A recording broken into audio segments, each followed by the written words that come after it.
Thank you, Gautam. I would now like to invite our Chief Guest, Major General Devendra Kumar, to address us all. He truly embodies the spirit of leadership and empowerment that we are here to celebrate tonight. A visionary and a trailblazer, inspiring countless individuals through his dedication and commitment. Ladies and gentlemen, with a loud round of applause, please let's welcome him on stage. Give a round of applause, ladies and gentlemen.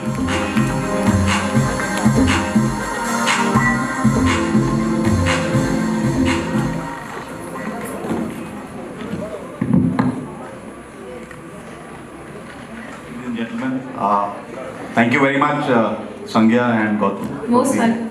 A very fine introduction that you gave us, and for having the audience charged up. I also take this opportunity to thank Lieutenant General S.K. Kadiok, who is also a PhD, Ati Vijay Seva Medal veteran, iconic figure in the Indian Army. And he was a great motivator to all of us while he was in service, and after his superannuation too, he continues to be a role model for most of the Indian Army officers. So big round of applause for him. I also take this opportunity to thank Mr. Ashutosh, who is the founder of Magad Foundation and also the chief organizer for this show. Very aptly titled Women Empowerment in the Armed Forces. I'm extremely proud to learn that Magad Foundation is organizing this show. It's in the season 3. And the endeavor and the thought process looking at the Veer Naris, the women empowerment, which is the flavor of the season. And this is what emboldens and would take India to the place where we deserve to be in times to come.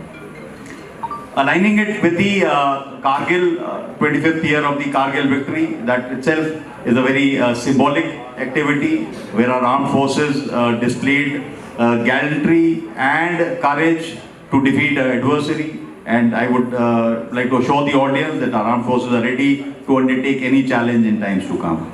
I'm also happy to know that through this platform, we are providing inspirational patronage by honoring our war widows, who have a very special place in the hearts and minds of all the uniformed community, plus the nationalist fervor that is there in the Indian community. I'm also very happy to know that we are also presenting Nari Shakti Awards, also supporting acid attack survivors, and also encouraging special children beside the ramp walk from the multifaceted fashion models that soon would follow. Today, our women have an aspiration. They dream, or they dare to dream, and there are an ocean of opportunities which await them. So sky is the limit for the women. Before we go ahead with the show, I would like to highlight to this audience as to what the armed forces are doing about women empowerment. Within the armed forces, we've got the olive greens, the whites, and the blues. Aligned to the government policies, the Indian Armed Forces have taken a lot of initiatives towards gender neutrality and women empowerment. A lot of progressive steps have been taken by all the 3 services to get the women in various forms. And they are doing a stellar performance in whatever jobs that they have been given. To name a few of the initiatives that the Indian Armed Forces have taken, today approximately 4,000 women officers are there in the 3 services. That excludes the medical fraternity.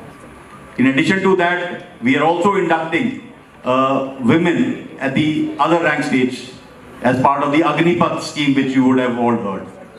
In the Indian Army itself, we got the Corps of Military Police, where we have women inductees today doing a stellar performance and doing all of us proud.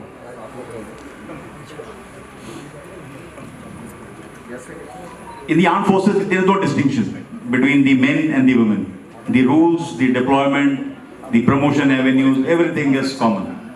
And that is the reason why our women are given to our women for equitable promotion avenues, equitable performance avenues, to excel in all forms and all fields. Today in the Indian Army, there are 12 arms and services where women are there. We have women flying helicopters. We have women in the artillery. In the Indian Air Force, there are women which are there in all streams and including a combat flying role. In the Indian Navy, the women are there in ships, including the INS Vikramaditya. Some of you would have heard the aircraft carrier. So that is the role that we look at for women to perform in the Indian Armed Forces. In addition to the officers who are there, we have opened the National Defence Academy for the women from July 2022. So this is the third or fourth batch where we are training women to join the army through the National Defence Academy stream. While the women were joining the Indian Armed Forces through the respective officers training academies, but now there's a joint training establishment which is giving this opportunity to all our women to join. In addition, we've opened up the Sainik schools for girls to join. Today, as I speak, there are about 400 girls which are there in the Sainik school across the country. Even the NCC 2, the enrollment numbers have gone up. So the opportunities are galore.